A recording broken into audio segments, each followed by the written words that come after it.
જિંદગી એ સ્વામીશ્રીના પ્રિય વિષયો છે તો આપણે જાણીએ છીએ, પરંતુ આજનું સૂત્ર એ ચરમ સીમા સમૂહ સૂત્ર તેમણે આપણને સૌને આપ્યું છે. આપણે સૌ પારિવારિક એકતાથી લઈને સામાજિક એકતા, સત્સંગની એકતા જાળવીને સ્વામીશ્રીને રાજી કરી શકીએ એવી આપણે એમના ચરણોમાં પ્રાર્થના કરી કે આપણને એવી શક્તિ આપે. આપણે સ્વામીશ્રીના ખૂબ ખૂબ આભારી છીએ કે આપણને આવી અદ્ભુત પ્રેરણા આપી છે.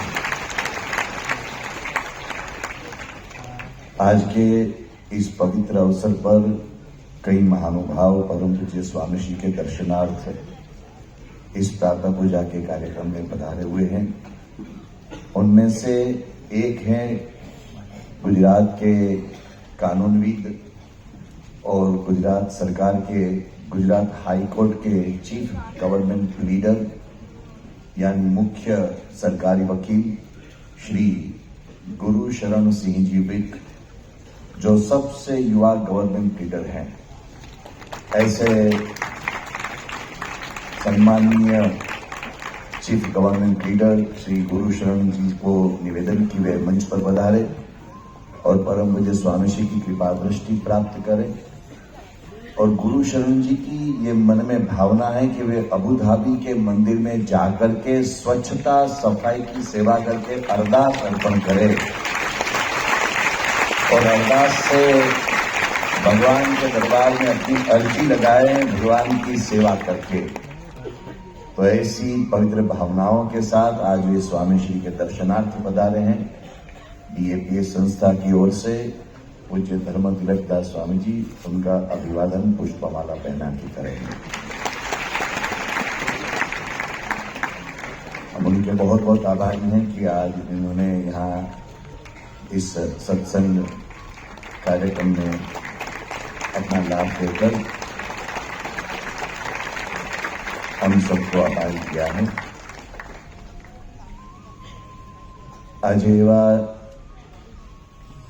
गुजरातना खूब जाણીતા એજ્યુકેશનિસ્ટ અને અમદાવાદમાં એજ્યુકેશનિસ્ટ તરીકે જેમણે ખૂબ સેવાઓ કરી છે એ કાપડિયા સ્કૂલ, તેના માલિક શ્રી મુક્તકભાઈ કાપડિયા તેઓ મંચ પર આવી રહ્યા છે.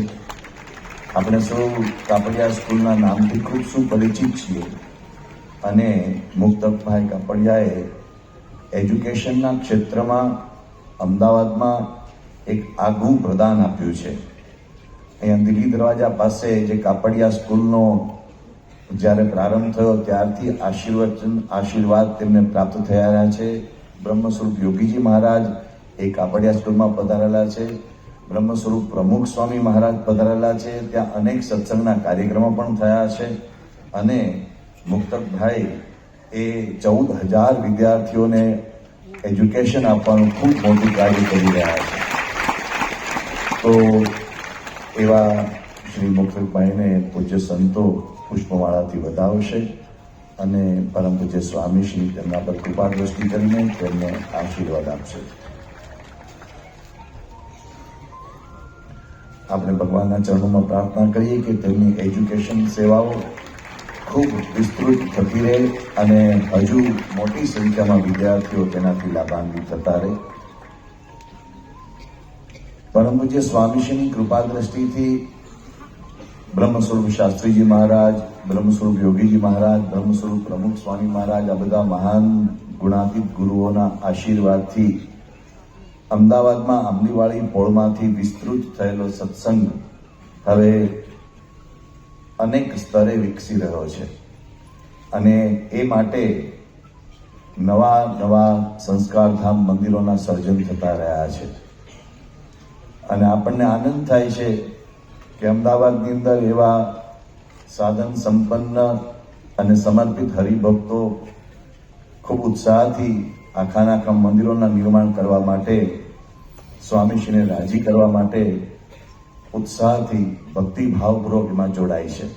જેમ કે હમણાં થોડા સમય પહેલા અમદાવાદમાં શાયરના પરિવાર દ્વારા, સુરેશભાઈ અને એમના પરિવારજનો દ્વારા એક ખૂબ સુંદર સમગ્ર મંદિર તૈયાર કરીને સંસ્થાને અર્પણ કરી દેવામાં આવ્યું.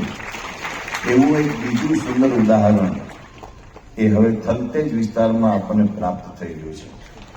આપણે સૌ જાણીએ છીએ કે પશ્ચિમ અમદાવાદમાં સતત વિકાસ થઈ રહ્યો છે, તો વિકાસને અનુરૂપ એક ખૂબ સુંદર મંદિર ત્યાં તૈયાર થાય એ માટે અમદાવાદના થલતેજના આપણા સનિષ્ઠ હરિભક્તોના પરિવારજનો એકત્રિત થઈને આ આખું મંદિર સારામાં સારી થાય એ માટે ખૂબ મોટું સમર્પણ કરવા તૈયાર થયા છે. અને એમાં શ્રી શશિકાંતભાઈ પટેલ, જેને આપણે ભૂરાભાઈ તરીકે ઓળખીએ છીએ, તેમના બંધુ રક્ષિતભાઈ પટેલ, નિમેશભાઈ પટેલ, કલ્પેશભાઈ પટેલ, વિશાલભાઈ પટેલ અને અબાધ મહિલા એમના પરિવારના બધા સભ્યો, એ બધાનો ઉત્સાહ છે. એટલે એમણે 2000 વાર જમીન સંસ્થાને અર્પણ કરી છે અને ત્યાં એક ખૂબ સુંદર મંદિર તૈયાર થાય, સંસ્કારધામ મંદિર તૈયાર થાય. જેમના નામ બોલાય ભાઈઓને વિનંતી કે તેઓ મંચ પર આવે.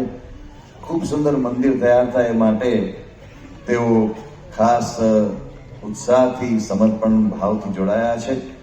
આ જે મંદિર થવાનું છે એની ઇષ્ટિકાઓનું પૂજન અત્યારે પરમ પૂજ્ય સ્વામીશ્રી કરશે અને આ શશિકાંતભાઈ અને ભાઈઓને પૂજ્ય આનંદ સ્વરૂપ સ્વામી, પૂજ્ય જ્ઞાનેશ્વર સ્વામી, પૂજ્ય ધર્મરત્ન સ્વામી વગેરે એમને રક્ષાસૂત્ર બાંધશે, એમને ચંદનનો ચાંદલો કરી અક્ષત અર્પણ કરશે. અને બીજી તરફ પરમ પૂજ્ય સ્વામીશ્રી પાસે થલતેજની સત્સંગ પ્રવૃત્તિ સંભાળતા પૂજ્ય દિવ્ય કિશોર સ્વામી, પૂજ્ય વેદ પ્રકાશ સ્વામી અને સાથે પૂજ્ય ધર્મતિલક સ્વામી, તેઓ એ સ્વામીશ્રી પાસે ઇષ્ટિકાનું પૂજન કરાવશે. પરમ પૂજ્ય સ્વામીશ્રી આ સમગ્ર પરિવાર ઉપર કૃપા દ્રષ્ટિ કરી રહ્યા છે.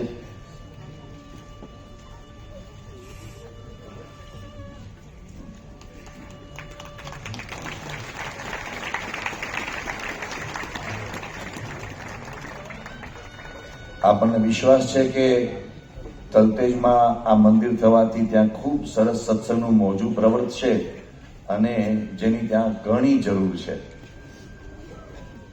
એવું એક સુંદર કાર્ય થશે.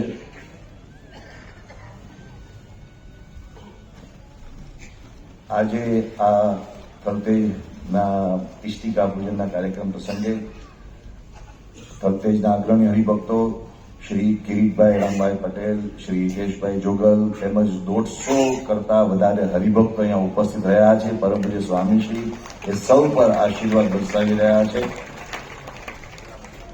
અને સૌ પોતાના સ્થાને ઉભા થાય. થલતેજના હરિભક્તો એવી વિનંતી છે.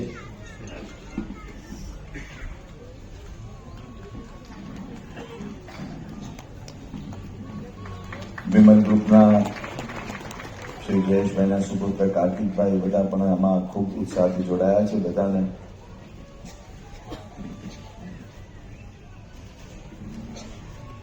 આ પ્રસંગે એક અન્ય મંદિર પણ હવે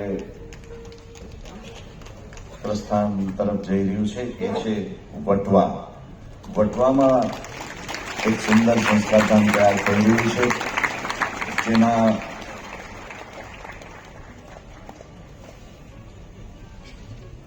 જેના પાયામાં હોમાનારી ઈંટોનું પૂજન કરાવવા માટે પૂજ્ય મંગલ શ્લોક સ્વામી, પૂજ્ય પરમનિધિ સ્વામી અને પૂજ્ય ધર્મજ્ઞ સ્વામી તેઓ ત્યાં આવ્યા છે. પરમ પૂજ્ય સ્વામીશ્રી ઇષ્ટિકાનું પૂજન કરી રહ્યા છે અને વટવાથી પણ ખૂબ મોટી સંખ્યામાં હરિભક્તો આ પ્રસંગે ઉપસ્થિત રહ્યા છે. પરમ પૂજ્ય સ્વામીશ્રી ઇષ્ટિકાનું પૂજન કરી રહ્યા છે દરમિયાન એ વટવાથી આવેલા હરિભક્તો પોતાના સ્થાને ઉભા થાય. પરમ પૂજ્ય સ્વામીશ્રી તેમના પર કૃપા દ્રષ્ટિ કરી અને એ સૌને પણ આશીર્વાદ આપશે.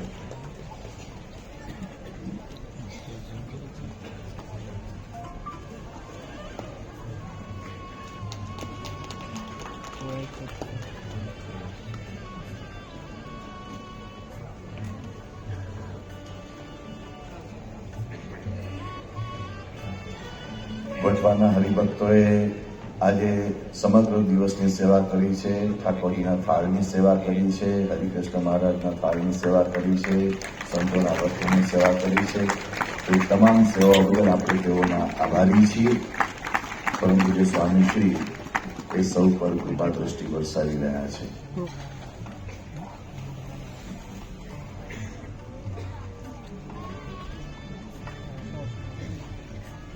હવે આપણે સૌ પરમ પૂજ્ય સ્વામીશ્રીના સંગે અક્ષર પુરુષોત્તમ મહારાજની આરતીમાં જોડાઈશું. આપણે ફરીથી આજે એ હરિભક્તોનો ખૂબ ખૂબ આભાર માનીએ જેમણે આ મંદિર માટે પોતાનો ખૂબ ઉદાર સહયોગ આપ્યો છે.